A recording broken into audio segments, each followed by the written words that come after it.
Glória a Deus, por esse dia 19 de setembro de 24. O meu Pai procura, assim dizia Jesus, a mulher samaritana, João 4,23, aqueles que me adorem em espírito e verdade, por sermos aqui um espírito, né?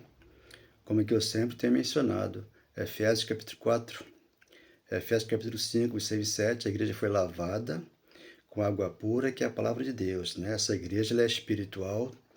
Nós servimos a Deus no Espírito, por isso que o Pai procura os verdadeiros adoradores, né? Porque não temos que servir o Deus, nosso Deus, com o corpo de carne, porque ele está morto. Romanos capítulo 6, versículo 10 e 11. Ele matou o meu corpo de carne primeiro para que eu estivesse aqui, louvando a Deus, orando a Deus e falando a verdade. Quanto mais palavra verdadeira eu falo, menos amigo eu consigo. Por quê? As pessoas querem ver na mentira, na caducidade da letra. Mas aqui o Espírito Santo revela que Deus ele já veio e mora em nossos corações. Porque o Espírito Santo transforma ortogado. Que nós temos uma quinta-feira maravilhosa no Pai, graças a Deus. Então, meu amado, começando aqui, Lucas 16. A lei e os profetas vigoraram até João, né? Ponto e vírgula. Desde esse tempo vem sendo anunciado o Evangelho do Reino de Deus. Ide por todo o mundo e pregar o Evangelho. Mateus 10,5, só que ali ele reuniu os 12, né, para que a Escritura, hoje, depois da cruz, fosse esclarecida através do Evangelho da Graça. Que a Escritura ficou na cruz. A Escritura é inspirada e o Evangelho é revelado da graça. Então, por isso que todos não entendem esse Evangelho. Vem sendo anunciado o Evangelho do Reino de Deus. Porque se 17:20 Lucas diz que o Deus já veio, está dentro de nós, lá dentro de vós e lá, nós aqui, porque já foram anunciados o Espírito Santo para nós, já foram ortogados. E todo homem se esforça por entrar nele. Então, há um esforço para entrar e encontrar o Deus, né? Debaixo da graça, não. Ele entrou dentro de nós. Por quê? Já nascemos com ele, mas só que esse mundo que aqui está, secular religioso, não nos deixa ver Deus nos irmãos. Então, é essa confusão. Então, aqui, 21 de João, versículo 20, na ressurreição de Jesus já, depois da cruz, ele está vindo para poder destruir o templo de Formosa, que ali havia. Então, ele deixou João para que escrevesse o Apocalipse e mostrar para nós aqui hoje, no século XXI, que está tudo consumado. João 19:30, ele consumou toda a obra na cruz e trouxe graça para nós. 21:20 de João. Então Pedro, voltando-se, viu que também o ia seguindo o discípulo a quem Jesus amava, né? O qual na ceia se inclinara sobre o peito de Jesus e perguntaram: Senhor, quem é o traidor? Aqui, o traidor foi Judas, né? 21. Vendo, pois, Pedro, perguntou a Jesus: e quanto a este? Quanto a João? Aí Jesus vai responder. 22. Respondeu-lhe Jesus: se eu quero que ele permaneça até que eu venha. Ele foi à cruz, veio, destruiu o templo, né? Em Jerusalém, o templo Formosa, e hoje mora em cada coração, que ele é o Espírito Santo, é o Cristo que veio e nos dá essa informação. Que te importa? Quanto a ti, segue-me. Então Pedro seguiu Jesus e João ficou. 3. Então se tornou corrente entre os irmãos o dito de que aquele discípulo não morreria. Então João morreu. João não está hoje aqui. Por quê? Essa escrita foi do primeiro século. Estamos no século XXI. Virou uma história. Toda a Bíblia é uma história.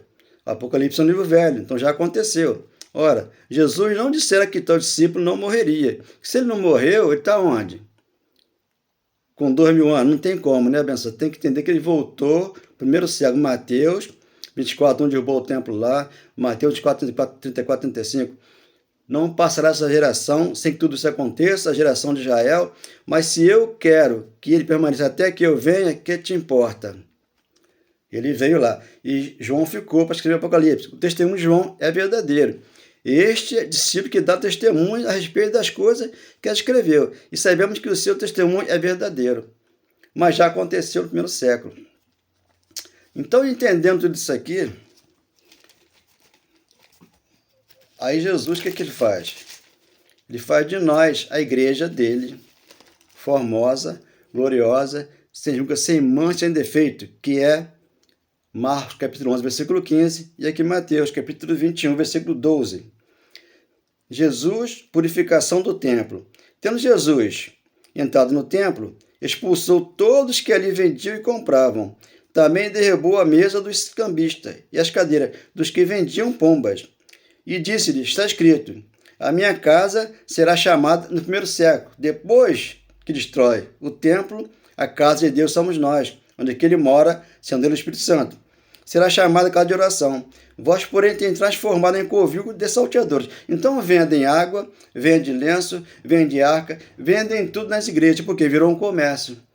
Então nós somos casa de oração, para entender aqui o amor ao perdão. Então o juízo, né, já começa pela casa de Deus. Já começou lá, né? Como aqui 1 de Pedro. 1 de Pedro, capítulo 4, versículo 17. 1 Pedro 4, 17. Porque a ocasião de começar o juízo foi na cruz. Primeiro livro de João, capítulo 3, versículo 4, 5, 6. Ali, a transição da lei foi tirada, o juízo para o judeu, e graça para nós, porque nós, gentios, não tínhamos acesso a Cristo. Quando ele ressuscita, eu sou a ressurreição e a vida, temos acesso a ele, sem precisar de um padre, de um pastor, de alguém que nos leve até Deus. Deus veio até nós e nos conduz em triunfo, feito vitória nesta manhã. Porque é a ocasião de começar o juízo pela casa de Deus. Onde era a casa de Deus? Em Formosa, Jerusalém. Lá destruiu. Fez de você a casa dele, lavada, remida, consagrada, edificada e plantada na rocha. Mateus 16, 18. É chegada a hora. Se primeiro vem por nós, qual será o fim daqueles que não obedecem ao evangelho de Deus? 18. E se com a dificuldade aqui que o justo é salvo, né? Hoje você sabe que você é salvo pela graça. Pela graça sois salvos mediante a fé, não vem de vós o nome de Deus, não por obra religiosa, para que ninguém se glorie. Efésios 2:8, 2:10. Então nós andamos nas obras que Deus preparou para mim e para você, para aquele que crê. Aquele que não crê, procura fazer a obra de Deus. O que é fazer as obras de Deus? Fazer a Santa Ceia, batizar nas águas, fazer o jejum, buscar alguma coisa no monte, o Espírito Santo, buscar alguma coisa nas igrejas que o pastor ungido dá para você. Ungido aqui é você. Você é uma igreja gloriosa, formosa, sem rugas, sem mancha e sem defeito no espírito, que aqui você tem dentro de você uma igreja, que o Deus aqui mora para que você possa entender essa mensagem, espírito de verdade. E se com dificuldade que o justo é salvo, o justo já está salvo. Onde vai comparecer o ímpio? Sim, o pecador. Esse compareceu lá na cruz. O juízo foi feito lá na cruz. Tudo aconteceu na cruz para que aqui você entendesse que Deus ama você, mas no espírito e na verdade. Então você tem que amar a todos, como ele falou. Me ame primeiro, mas ame o próximo em segundo lugar. 19. Por isso também os que sofrem segundo a vontade de Deus, encomendem a sua alma ao fiel Criador na prática do bem. Então temos aqui que ler a palavra, né? E fazer o bem sem olhar a quem? Ler toda a palavra de Deus e entender. 1 Tessalonicenses, capítulo 5, 21. E reter para nós o que é bom. O que é bom para nós? O amor, o perdão, a paz, a alegria, a mansidão de próximo. Tudo que é o fruto do Espírito é bom para nós. Então, se ele falou lá, até que eu venha, né? Aqui em Lucas 22, 14, ele celebra a Páscoa, não é a Santa Ceia, né? Ele disse lá em João, né, 21, versículo 22, 23, que até que eu venha. Ele lá veio, o templo foi derrubado, e João ficou para escrever o Apocalipse. Para quem? As 7 igrejas da Ásia. Não escreveu para nós. Agora, aqui com o Espírito Santo em nós discernimos a palavra em Espírito e Verdade. 22, 14, de Lucas. Chegada a hora, pôs Jesus à mesa, ele aqui ia para a cruz. E com ele, os apóstolos, tá? Você não está aqui, Paulo não está aqui, estamos aqui no século XXI, isso foi no primeiro século, tá? E disse-lhes, tenho desejado ansiosamente comer convosco esta Páscoa. Não é a Santa Ceia, né? A Santa Ceia é um jantar que nós falamos à noite e vamos entender. Antes do meu sofrimento, ele sofreria na cruz e viria. Depois, andando entre eles lá e não o conheceram. 16. Pois vos digo que nunca mais a comerei, até que ela se cumpra no reino de Deus. O reino de Deus já veio dentro de nós, se cumpriu lá, no primeiro século. E tomando um cálice, havendo dado graça, diz, receber e repartir entre vós. 18. Pois vos digo que de agora em diante, não mais beberei do fruto da videira, até que venha de Deus, já veio. João, por ser o último profeta da lei, a lei perdurou até João. Ali ficou ali os profetas, para que hoje, debaixo da graça, você entendesse que não tem profeta, não tem pastor, não tem, porque eles vão querer enganar o próximo. Mas só que aqui, quando você lê, você entende que o próximo está dentro da tua casa. O próximo é o católico, o próximo é aquele que muitos não gostam. Quanto mais eu falo a verdade aqui, menos amigo eu consigo. Por quê? Eu estou falando a verdade.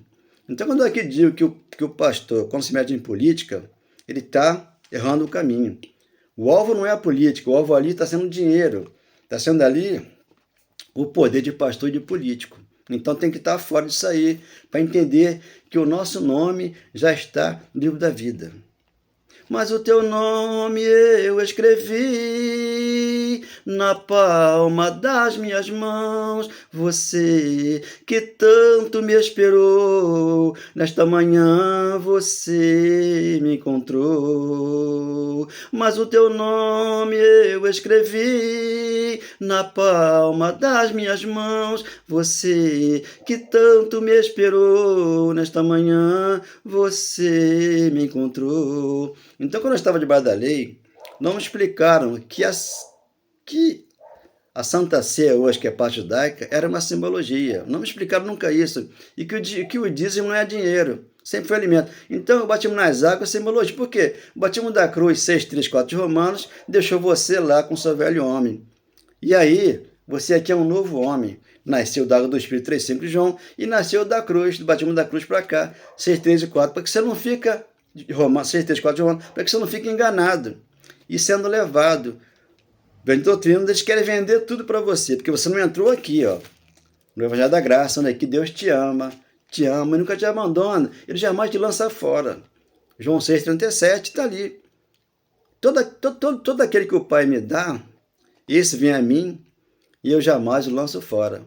Mas o pastor vai te colocar fora da igreja, porque você não cumpre ali o ritual que ele manda você cumprir, porque ali é um ritual judaico que eles colocaram, né, em você um coração de judeu para que você venha aqui na mentira, sendo que você é gentio, o teu coração é um coração purificado, uma igreja pura e lavada. Por isso Paulo se converteu a Cristo, né, lá no livro de Filipenses, capítulo 3, versículo 5 em diante, ali Paulo se converteu para que ele pudesse ser o apóstolo ao gentio, onde ele é apóstolo e mestre, e ensina a todos nós a ser feliz, contente em toda e qualquer situação. Declaro você abençoado nesta manhã, meu Pai. Amém. Graças a Deus. Obrigado, Senhor. Muito obrigado, meu Pai.